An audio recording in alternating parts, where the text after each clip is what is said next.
नमस्कार U24 news मध्ये आपल्या सर्वांचं पुन्हा एकदा स्वागत। आपण पाहतोय की उड्डाणपुलावरती पुन्हा नको ते घडलंय। आज या ठिकाणी एक ट्रक पलटी झालंय। प्राथमिक माहिती अशी मिळत आहे की हा ट्रक गोडेगाववरून आला होता आणि हा पिंपरी चिंचवड येथे जाणार होता। या संदर्भात आपल्या सोबत बोलण्यासाठी सध्या किरण काळे आहेत, काँग्रेसचे जिल्हाध्यक्ष। काय सांगाल किरणजी, कशा पद्धतीने घटना घडली आणि तुम्ही घटनास्थळी दाखल झालात? घटना समजल्यानंतर आम्ही तात्काळ या ठिकाणी आलो। पहिले पाहिलं की कॅज्युअल्टी ज्या लोकांची झाली आहे, ज्या लोकांना याच्यात काही दुखापत काही झाली का आणि त्यांना उपचार कसे मिळतील, तर ती लोक आता हॉस्पिटलकडे गेलेली आहेत। त्याच्यामुळे तो एक पार्ट त्यातला आहे। दुर्दैव याचं आहे की ही काही पहिली घटना नाही आहे, ही साधारणतः 5वी-6वी घटना आहे। याच्यापूर्वी देखील 26 जुलैला तुम्हाला आठवत असेल तर असाच एक आयशर तो तर थेट खाली गेला होता आणि त्या ठिकाणी एक मृत्यू देखील झाला होता। त्याच्या आधी 9 एप्रिलला आम्ही स्वतः त्याला मदतीसाठी या ठिकाणी आलो होतो। याचा उड्डाणपुलाच्या खालच्या भागामध्ये काही मलबा जो आहे तो कोसळला आणि त्याही वेळेला एक जण 4 चाकीमध्ये होता म्हणून सुदैवानं वाचला। आत्ताची जी घटना घडली त्यामध्ये घोडेगाववरनं येणारा ट्रक पिंपरीकडे चाललाय, त्याच्यामध्ये ब्लॉक होते सिमेंटचे भारी वजनाचे। जर आता खाली कुणी असतं, तुम्ही बघितलं खच पडलाय ब्लॉकचा, ते ब्लॉक जर त्या खाली असणाऱ्या 5-10 लोकांवरती पडले असते तर मला नाही वाटत की कुणी त्यातनं जिवंत राहिलं असतं, कारण की जड आणि थ्रो त्याचा जो आहे तो एवढा वेगामध्ये सगळा होता। याच्या आधी खासदार निलेश लंके यांनी स्वतः या ठिकाणी येऊन आमच्या सगळ्या महाविकास आघाडीच्या पदाधिकाऱ्यांसमवेत नॅशनल हायवे ऑथॉरिटीच्या अधिकाऱ्यांना याच्यातल्या त्रुटींबाबतीमध्ये योग्य त्या उपाययोजना करण्याच्या सूचना दिलेल्या होत्या। आम्ही सुद्धा इथे आल्यानंतर आता काही वेळापूर्वी ज्या वेळेला इथले नॅशनल हायवे ऑथॉरिटीचे झुडगे साहेब म्हणून आहेत त्यांच्याशी बोललो, तर त्यांची मानसिकता दोष आहे हे स्वीकारण्याचीच नाहीये। जर तुम्ही पहिले काही चूक हे मान्य करणार नसाल तर तुम्ही दुरुस्ती कशी कराल? त्याच्यामुळे त्यांच्या अप्रोचमध्ये प्रॉब्लेम आहे।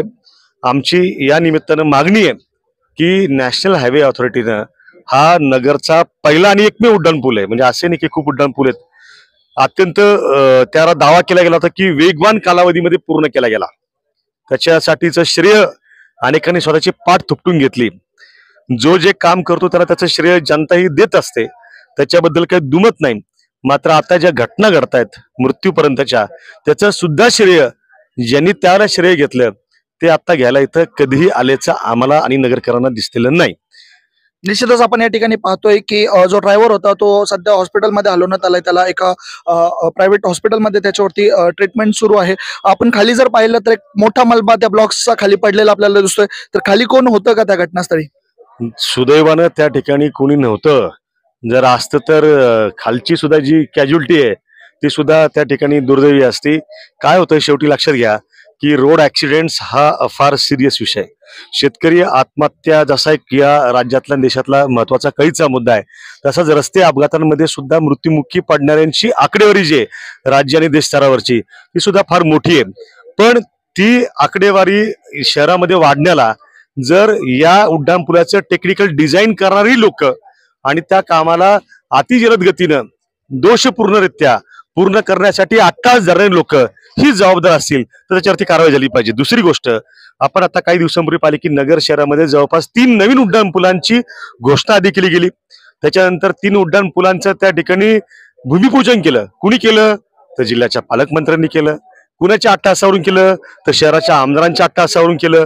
प्रत्यक्ष ज्याला माहिती घेतली त्यावेळेला अधिकाऱ्यांनी सांगितलं की या बाबतीतली कोणतीही टेंडरची प्रोसेस झालेली नव्हती, त्या बाबतीतली कुठली वर्क ऑर्डर झालेली नव्हती आणि आजही नाही।